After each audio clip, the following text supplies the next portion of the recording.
Welcome, everyone. Thank you for joining us for today's webinar.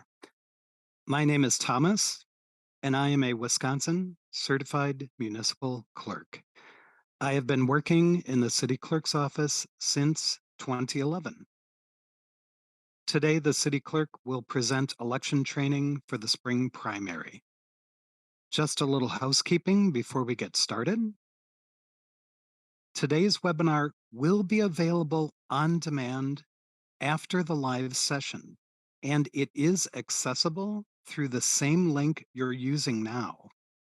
So if you have any questions during this live webinar, please click the three dots in the lower right-hand corner of your screen, select Ask a Question, and then type your questions into the form.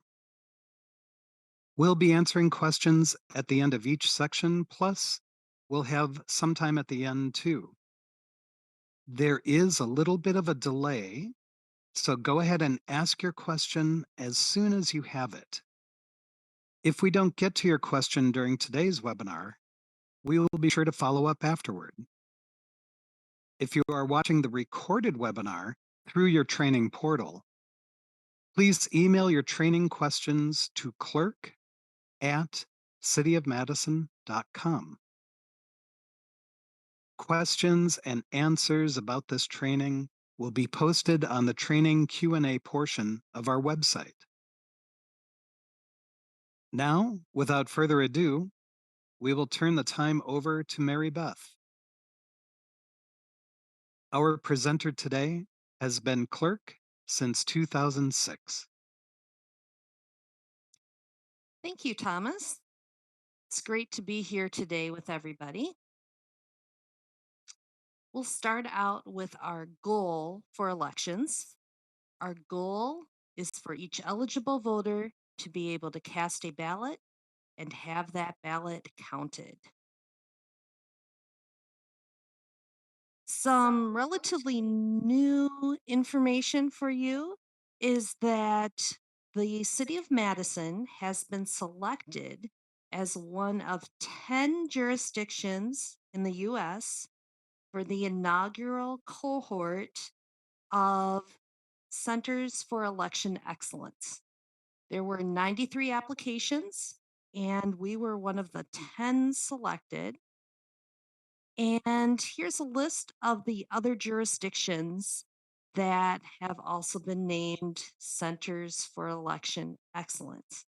So we will be sharing best practices with these other jurisdictions, learning from each other, and talking with them about what values are essential in election administration and how to better serve our voters.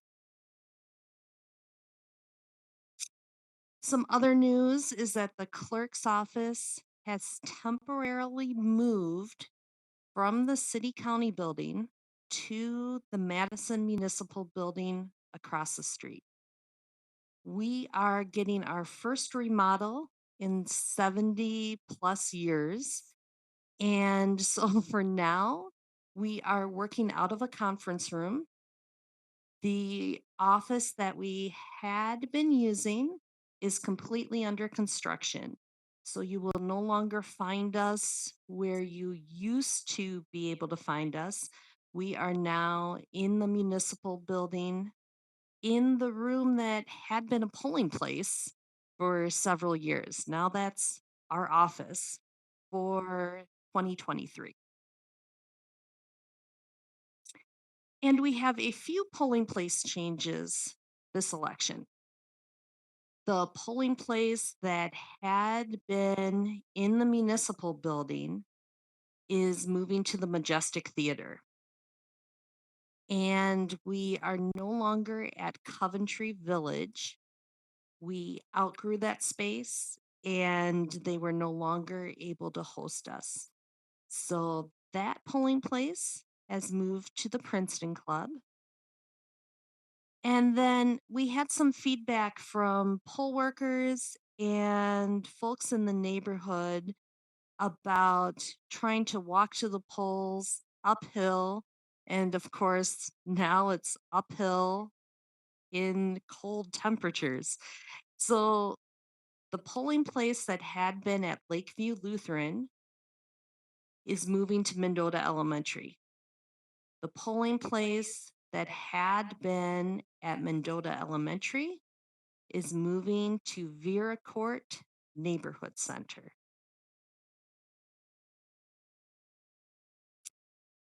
For the February primary, we have a one sided ballot, and that ballot has the offices of Justice of the Supreme Court, Mayor, Alderperson for some of the districts in Madison, and that's it.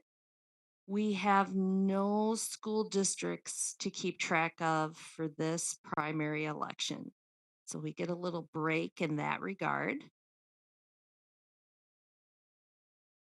And we are prepared for 40% voter turnout. Uh, if you look back at turnout from previous mayoral primaries, we often have more than 20% voter turnout, but we have ordered additional ballots because we have seen voter turnout increase in recent elections. And because we just had a November election, the grace period for voter ID has changed.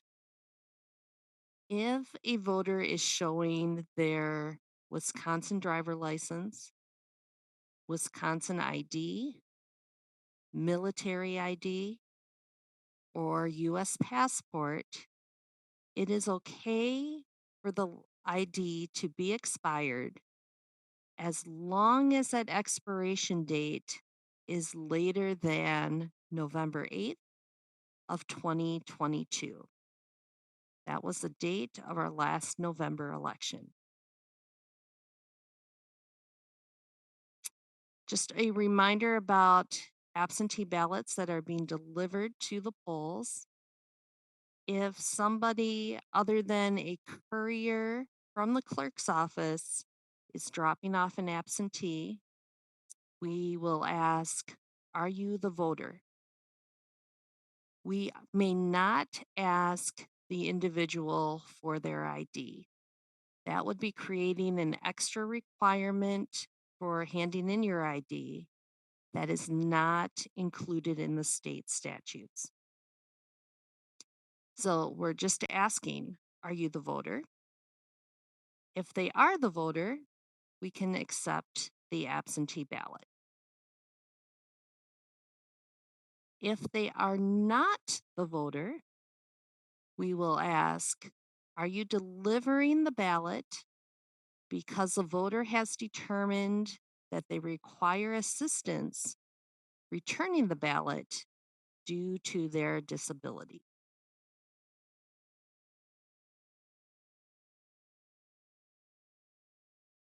If the answer is yes, then we would ask, are you someone other than the voter's employer, an agent of that employer, or an officer or agent of the voters' union?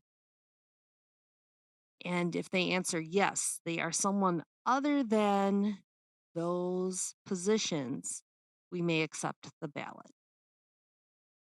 We don't have to do any special documentation for this, but we are asking these questions.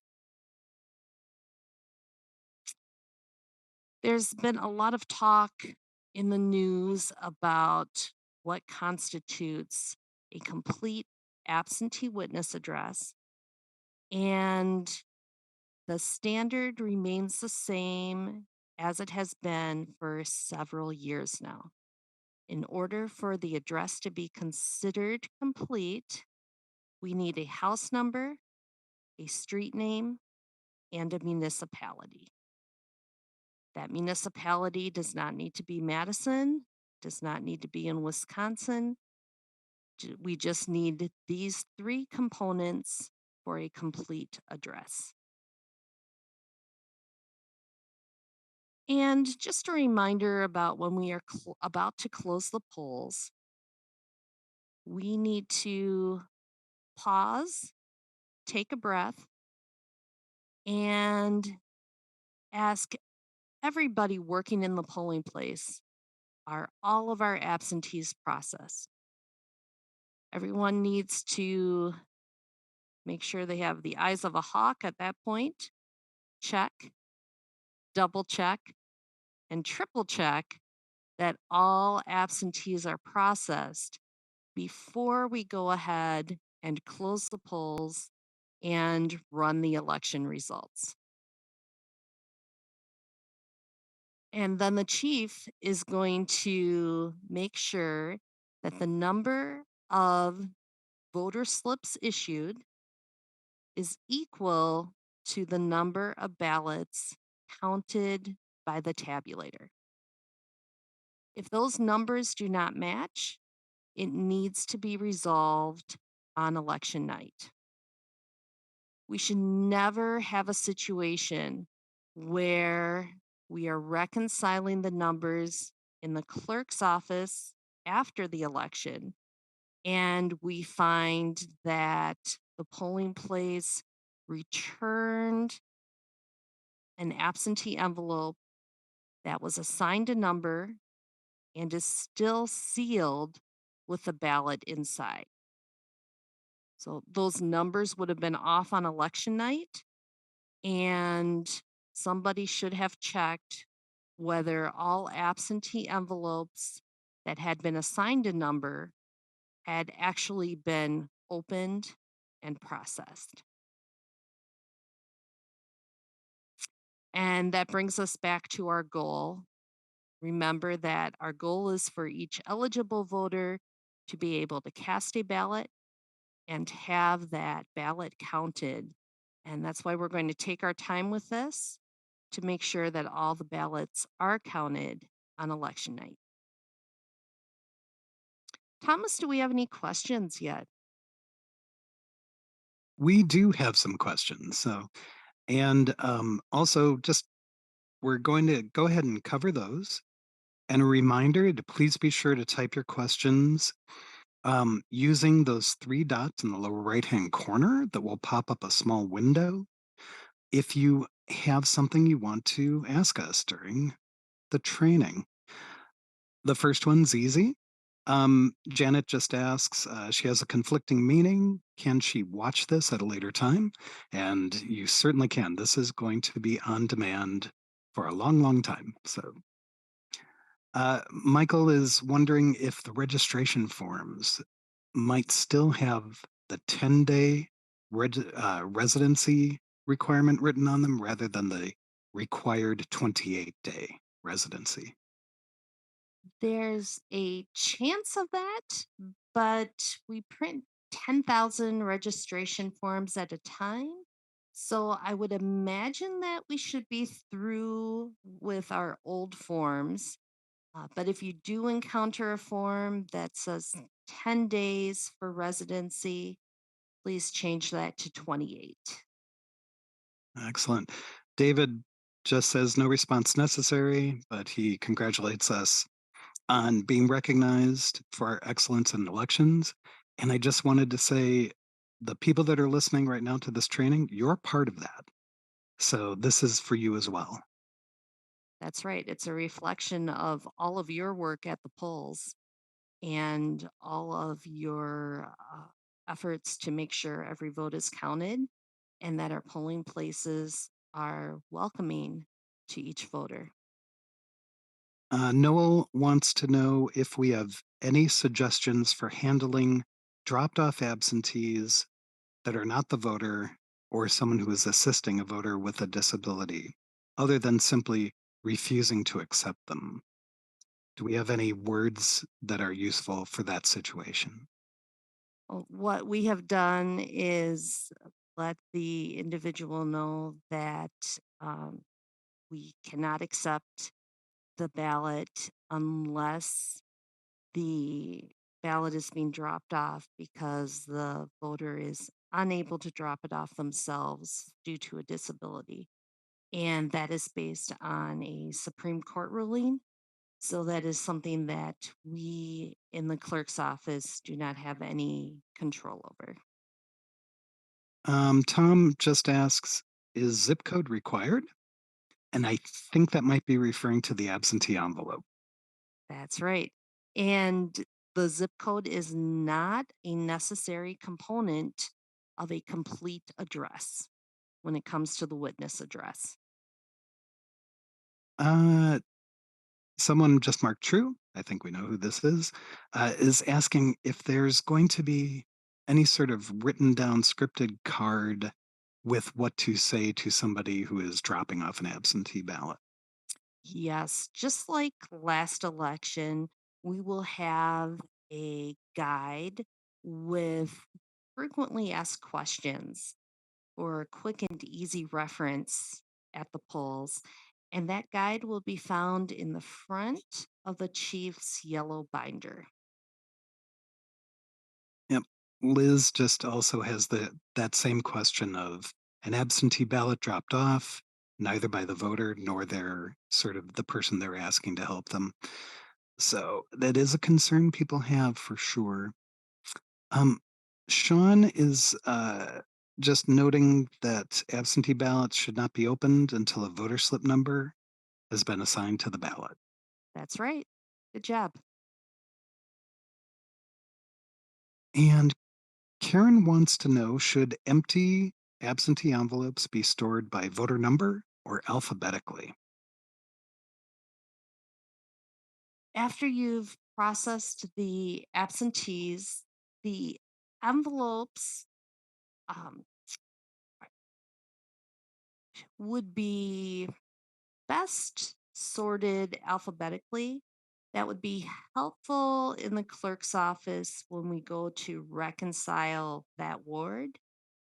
You might not have enough time to alphabetize in a high turnout election, but if you're able to do so, it's really helpful for the clerk's office. All right, a couple notes on the interface. Richard notes you might want to mention that the ask a question option only pops up if you hover your cursor over it, over that picture. And you have to scroll down to see the submit button. So thank you, Richard. We've had a couple questions about if there's a way to change the placement or the appearance of the ASL interpreter window. At this point, this is new for us, so we'll look into that.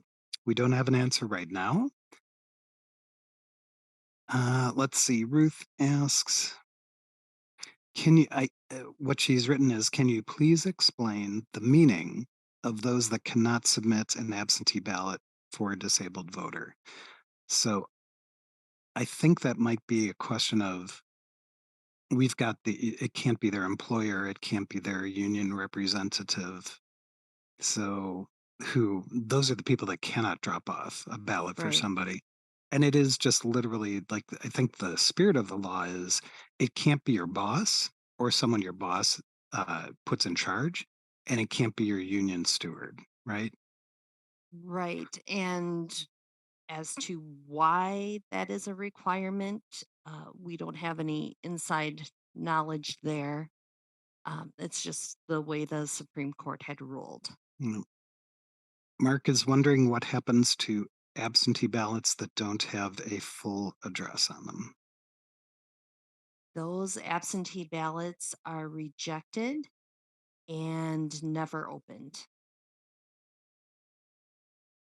And Joe is wondering well, I think I know the answer.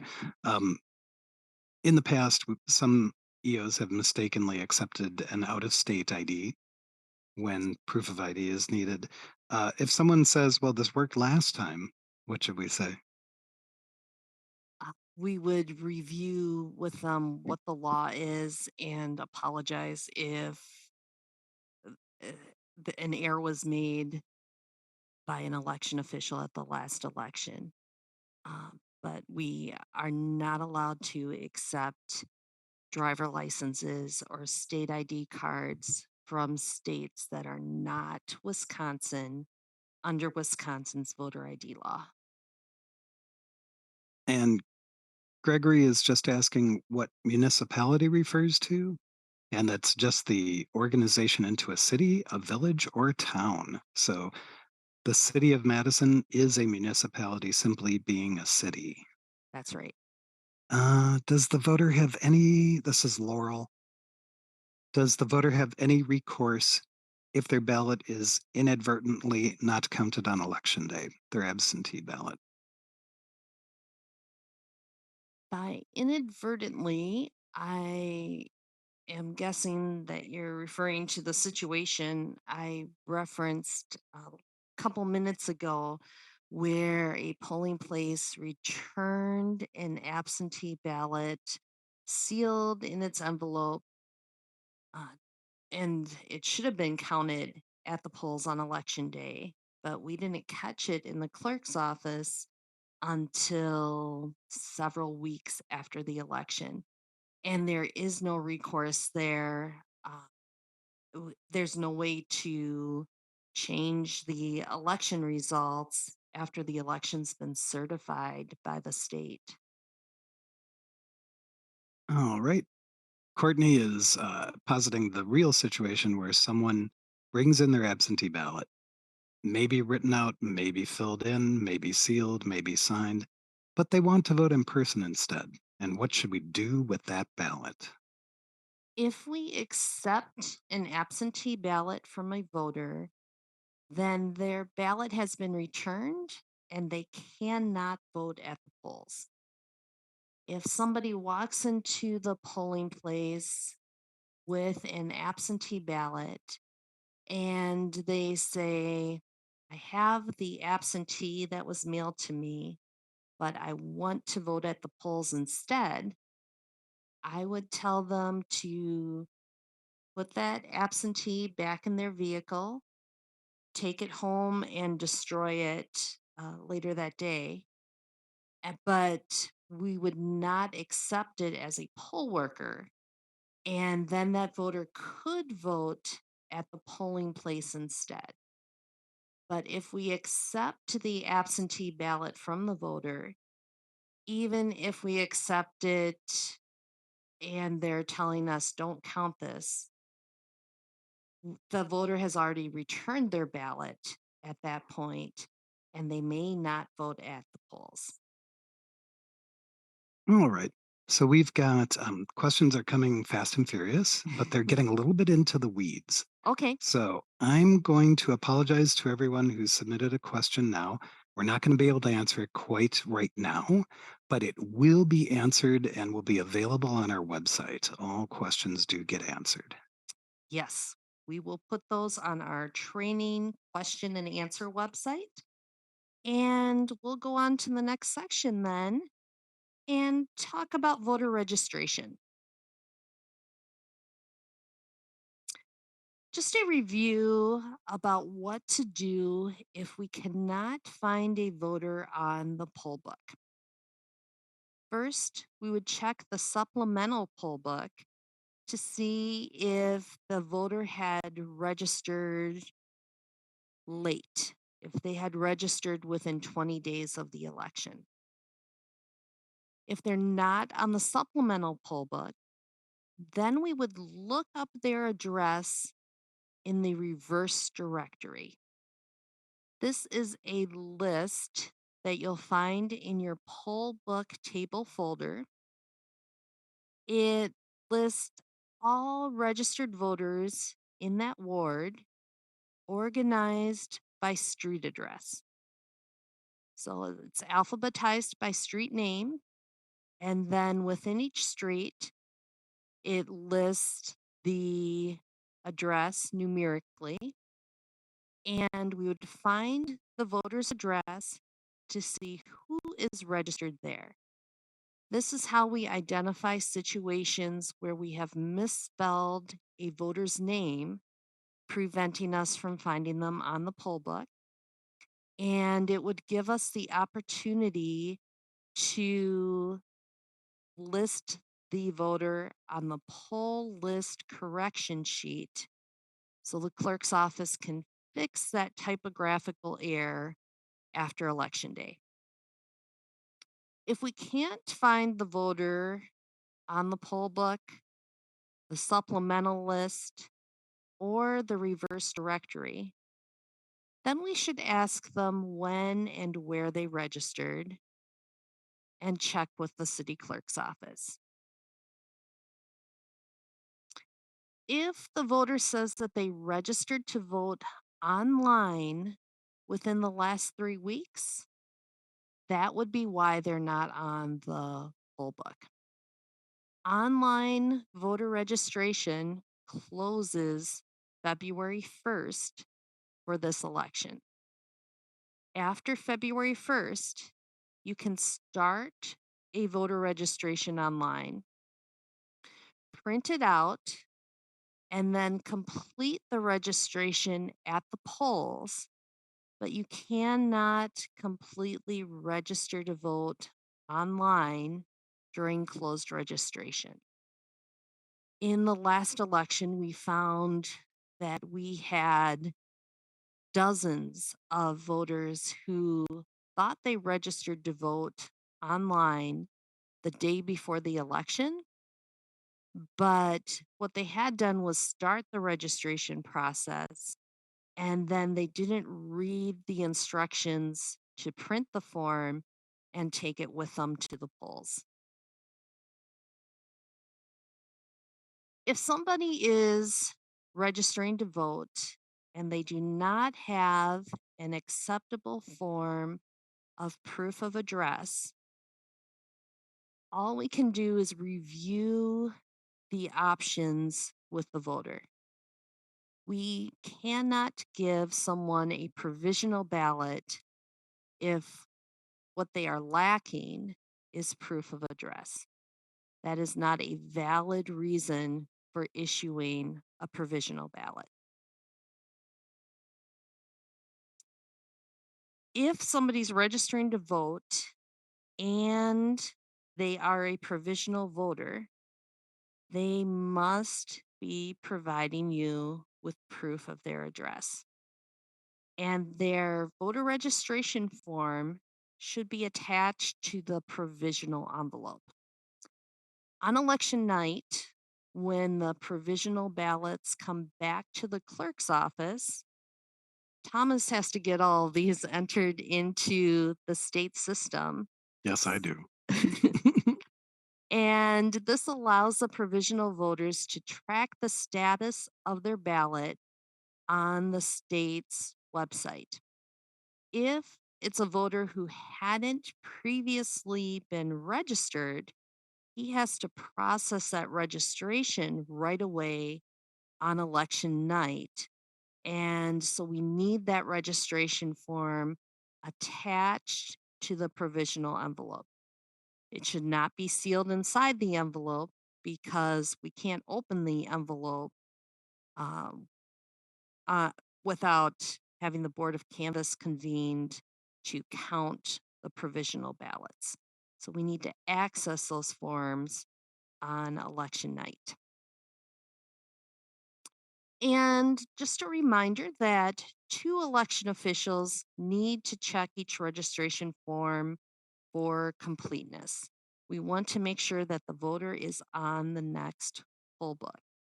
And sometimes I hear from election officials that they know that their friends who work at the polls in neighboring communities do not need to have another official check the registration form.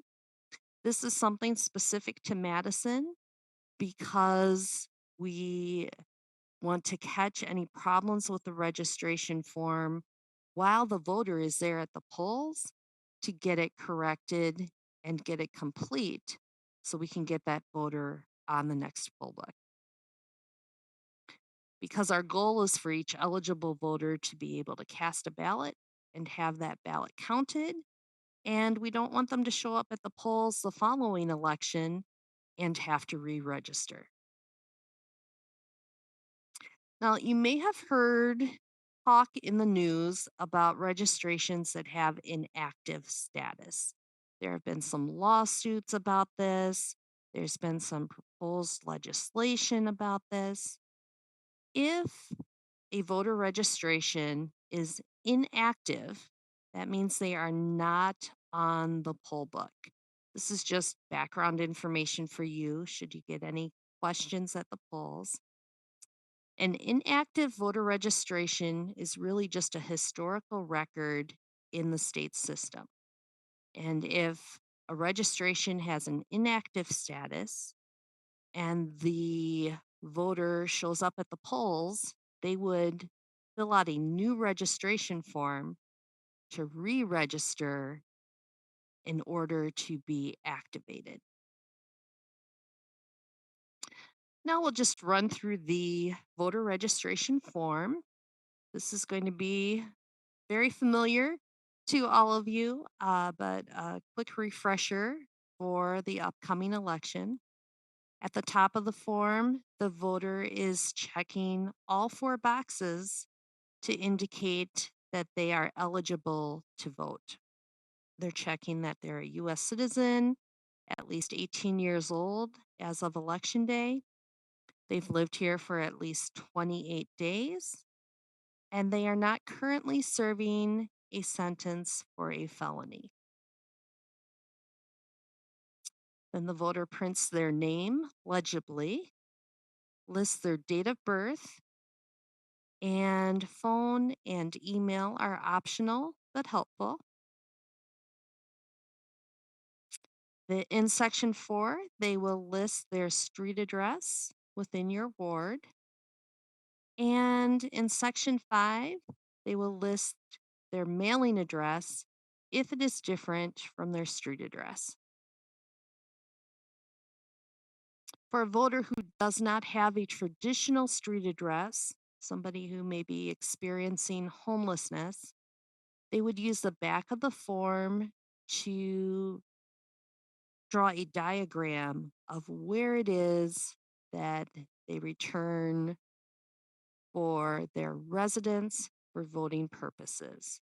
It might be the intersection of two streets or in front of a landmark. We may not use post office boxes as a street address.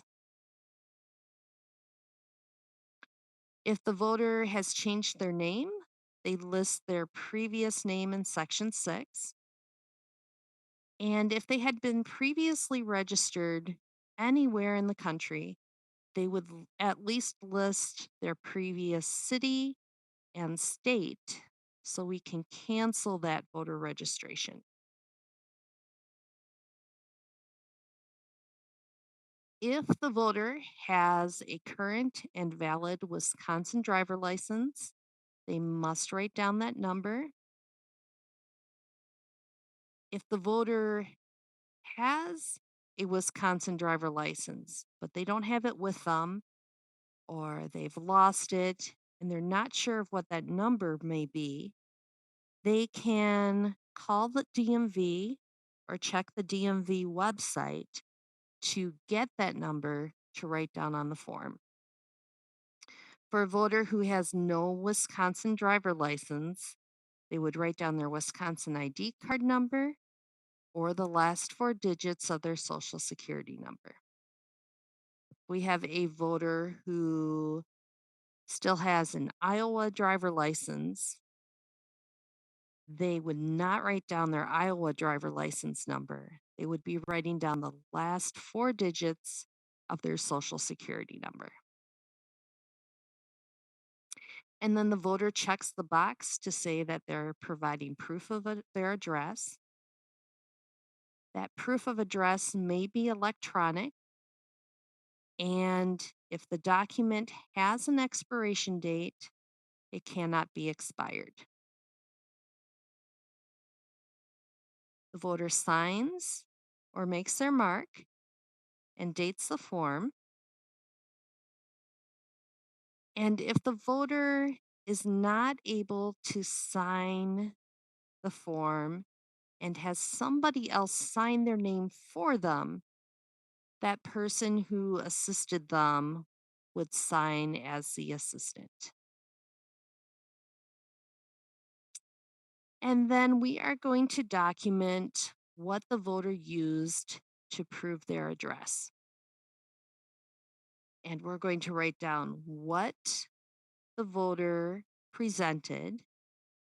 That will be a 1 letter code that you'll find on your yellow card listing acceptable forms of proof of address.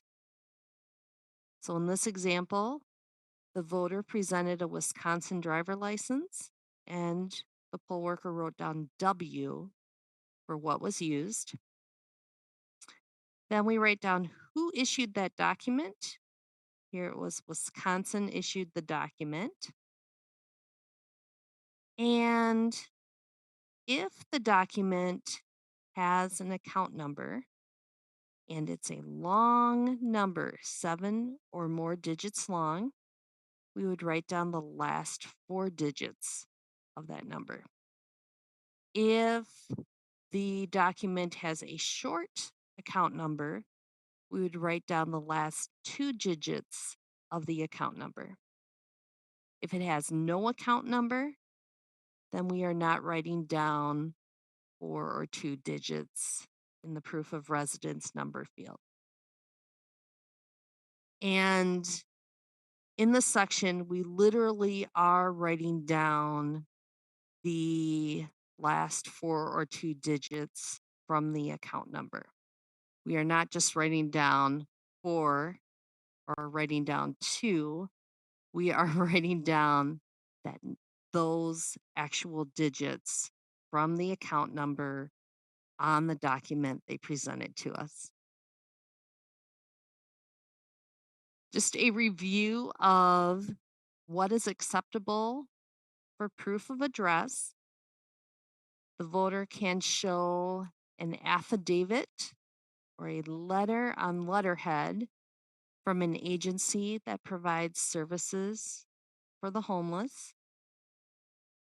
They could present a bank, credit union, credit card, or mortgage statement. If they are in a nursing home or care facility, they could present the contract or intake document from the facility. They may show us a government document or check, and that would include federal, state, county, city, tribal, UW, Madison College, or public schools. If they live in a dorm that is run by UW Madison or Edgewood College, and their name is on the certified housing list, that can be their proof of address if they also present their student ID. Another option would be to show a paycheck, a residential lease that is effective on election day, or an Edgewood student ID and fee statement. If they have a UW fee statement, that's a government document, and they would not need to also show student ID. They could show a tax bill from this year or last year, a utility bill from the last 3 months, or an unexpired Wisconsin driver license or ID card. Those are the only acceptable forms of proof of address. And we cannot use logic and reason here. We have to stick with what is listed in the state statutes. So we cannot accept an insurance document and we cannot accept a medical bill. Again, 2 officials will check the form for completeness. The first official signs, writes what, who for or to indicate proof of address, and will write down the ward number. The second official signs, writes down the voter number, and adds the voter to the new registration poll list. They also check the voter's ID. Thomas, do we have any questions about registration? We do. We have a couple questions about that inactive voter situation. Hmm. Gail sums it up pretty succinctly. Why might a voter be deemed inactive?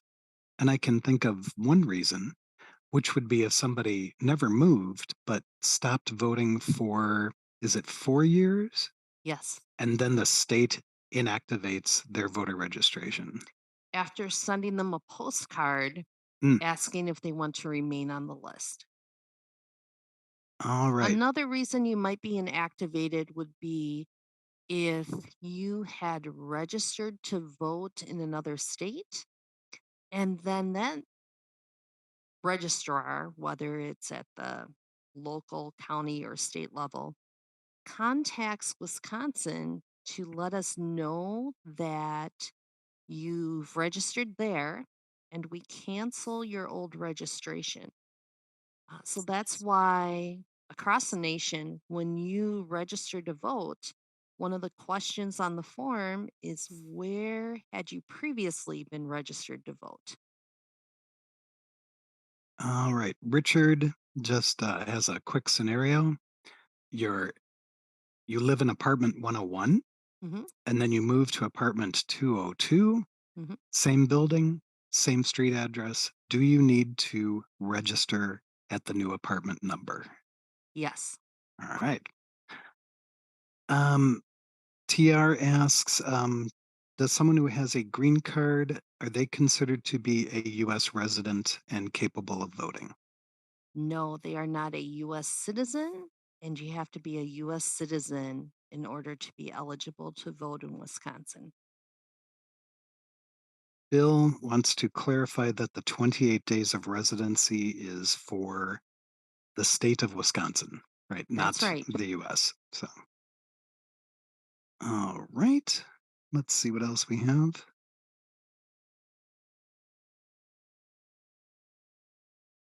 Can a homeless shelter, Jen asks, can a homeless shelter be considered a place of residence? Yes. All right. And Michael asks, is a residential lease acceptable if there isn't a signature on it? Interesting. So the requirement for a residential lease is that it is an agreement between two parties to allow somebody to live there for a certain period of time. And they don't all look alike. They don't all have the same format. But if you run into something where you're not sure if it would qualify as a lease, just give the clerk's office a call and we'll check in with the city attorney just to verify for you in live, real time, and we'll get an answer for you real fast. Okay.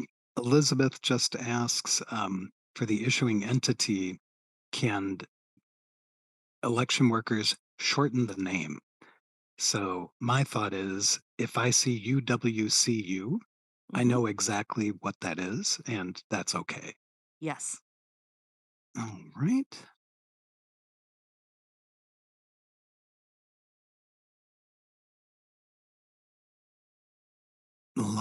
These questions are longer than some of our slides. It's excellent, but Tori asks, is there a copy of the certified housing list from UW-Madison and Edgewood College?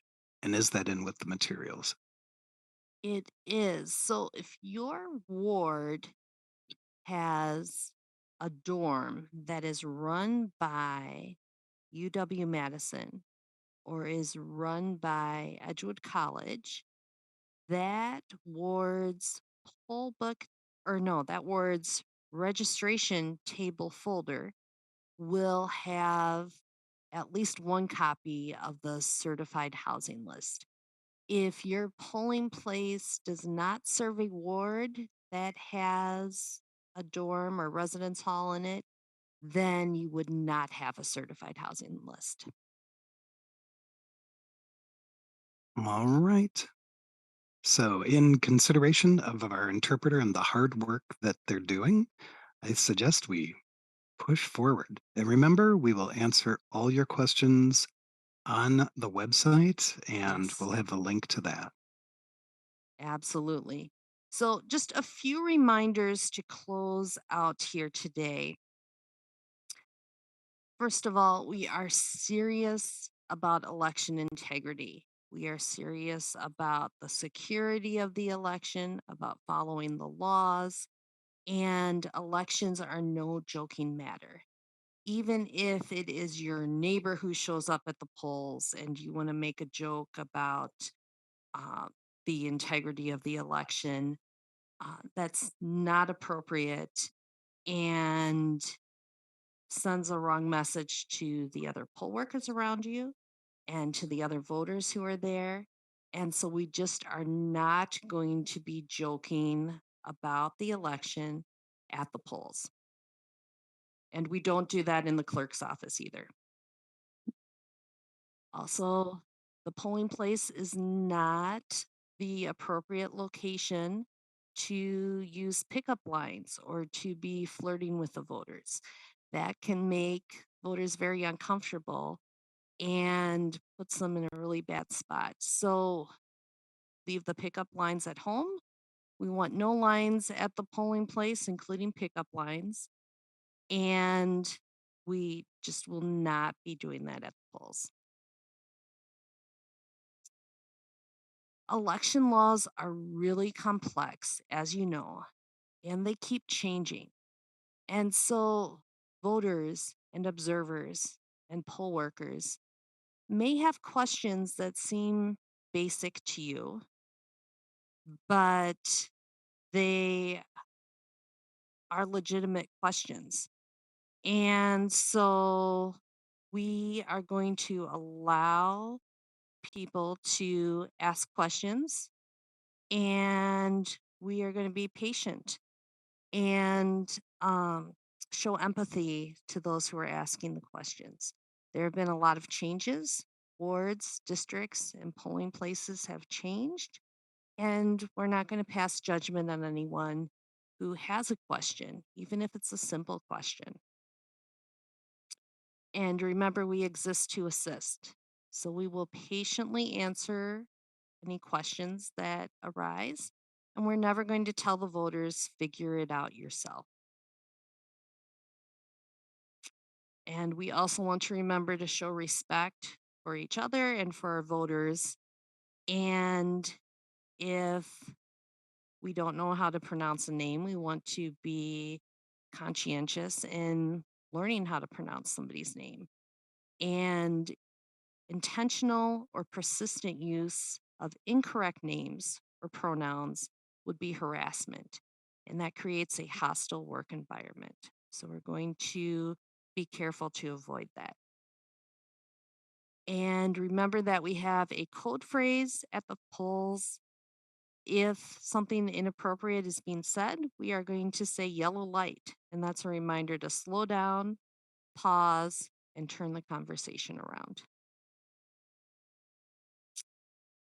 We are judging ourselves based on our intentions, but we're judging others on the impact of what they say and do. And others are judging us on our impact. So we want to consider the impact of our words and actions and stop and listen when the impact of what we say and do does not align with our intentions. And we come from a place of privilege when we make the conversation revolve around our intentions and disregard the impact of what it is that we're saying or doing at the polls.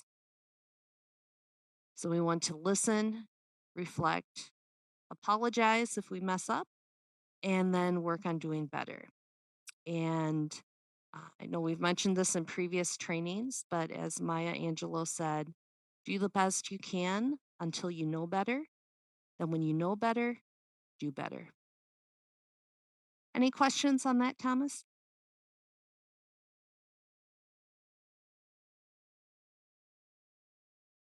Just a few. First, Sean just uh, sends us all a thank you. And Bert, you are part of that group. Thank you very much for your hard work today. And Mary Beth, not you, but a different Mary Beth notes that or asks if a person is hearing impaired or has verbal challenges, can they show their ID instead of saying their name out loud? Yes. And the poll worker could then announce the name and address. All right. Other questions will be answered on our website. In fact, all the questions will be answered on our website. So we're going to wind up here. Mary Beth, any last questions or notes or thoughts that you have at this point? Well, we just want everybody to have a wonderful election day. And remember to record your training through the Modus portal.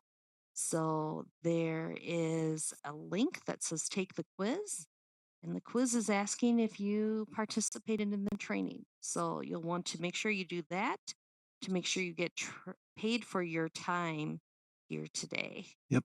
I believe we did have one question about that earlier in the training, and I knew we would touch on it here. All right. Well, thank you, everybody. Have a great election, and we will see you on Election Day itself. Thank you.